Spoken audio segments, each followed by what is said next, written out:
Welcome to English Story 2 Day. Don't forget like and subscribe. My name is Clara. I am 39 years old. I live in a small town where the streets smell of the sea and the wind is always a little cold. I am married to Daniel, who is 42. We have been together for 12 years. We have two daughters, Lily, who is 11, and Sophie, who is 8. From the outside, people think we are an ordinary, happy family. But my heart knows how much has changed. When I think back to our first years of marriage, I remember warm mornings. Daniel would leave for work, and I would wave from the window with a smile. We had a small home, nothing special, but every corner felt alive. I worked in a little bakery in town.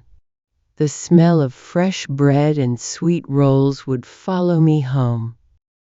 Daniel would sometimes stop by after work just to see me behind the counter. We would laugh as I gave him a cinnamon bun for free. We had enough money to pay the bills and still go for weekend walks, buy ice cream for the girls, and sometimes even go to the cinema.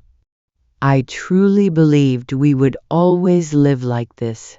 Everything began to change when the bakery got a new manager, a woman named Mrs. Graham. From the first day, I felt her dislike.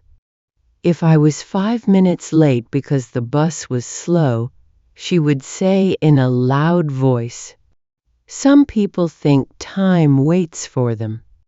If I decorated a cake with care, she would find a mistake in the cream. I worked harder, hoping she would see my effort, but nothing pleased her. One morning, she shouted at me in front of customers. My hands were shaking so much, I could not serve the bread properly. That night, I sat at the kitchen table and told Daniel everything. He listened, held my hand and said, "Clara, you did the right thing by leaving. No job is worth your health." At that moment, I felt loved. I thought he would always stand by me. For the first few weeks, Daniel was kind. He said, "Take your time, you'll find something better." But slowly, his tone changed. One evening, after a long day at work, he put his wallet on the table and said, "Clara, you stay at home all day. I'm tired of paying for everything alone. I thought you'd find a new job quickly." His words felt like a knife. I have always dreamed of a third child. Even before Sophie was born, I imagined having 3 children.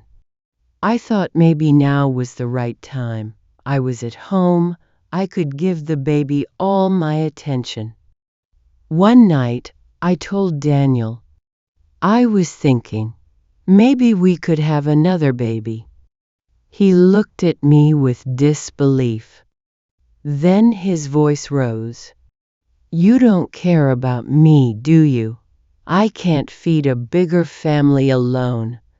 I'm tired of sleepless nights, sick babies, and endless expenses."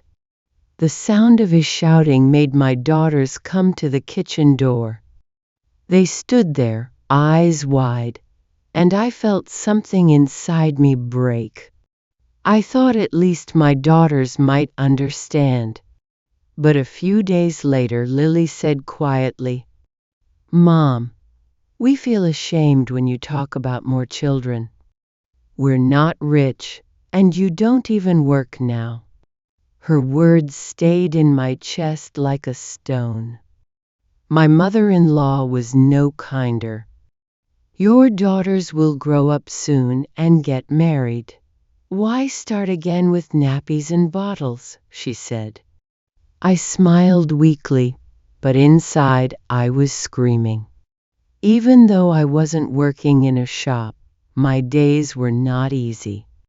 I cleaned the house, cooked, washed clothes, ironed shirts, helped the girls with homework, and even helped my parents in their garden. But no one noticed. No one said, "Thank you, Clara." I spent nothing on myself. I wore old clothes. My mother sometimes brought me a new scarf or a small bottle of face cream, and I would hide it away like treasure. I regretted not saving money from my bakery job. Now, I had to ask Daniel for every coin. One morning, I woke up and my body felt like it was made of stone. My head hurt, my chest felt heavy. From the kitchen, Daniel's voice cut through the air. "Where is my shirt? Where is my lunch?" I covered my ears with the blanket. I just wanted silence. When the girls left for school, I sat on the kitchen floor and cried until my body shook.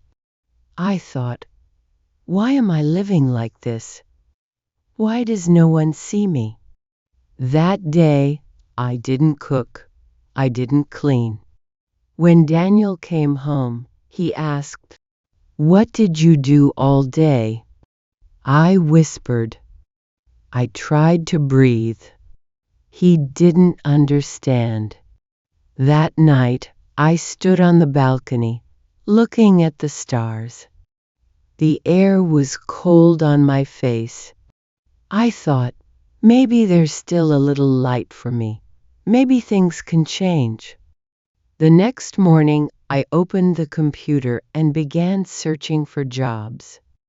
I sent emails to shops, cafes, and offices.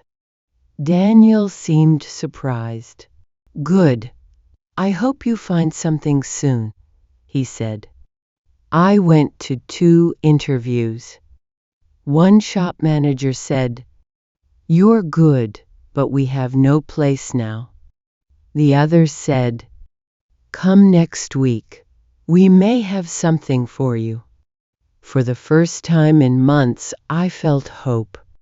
That evening, I spoke to Lily and Sophie. "I still dream of another baby, but I also want to work," I told them. They looked at me and said, "We just want you to be happy, Mom." Those words gave me strength. One morning, the phone rang. The voice said, "Clara, we would like to hire you." My hands were shaking. When I told Daniel, he smiled for the first time in months and said, "I'm proud of you." The first weeks were hard, waking up early, balancing work and home. But I loved it. I loved earning my own money. I loved meeting new people. I loved feeling alive again. My daughters helped me more at home. Daniel was softer with his words. I still want another baby one day, but now I know I am strong. I can take care of my family and myself. Life will never be easy. But I have learned something important. When you have money, people treat you with respect. When you don't, even your own family can change. So, always keep something for yourself.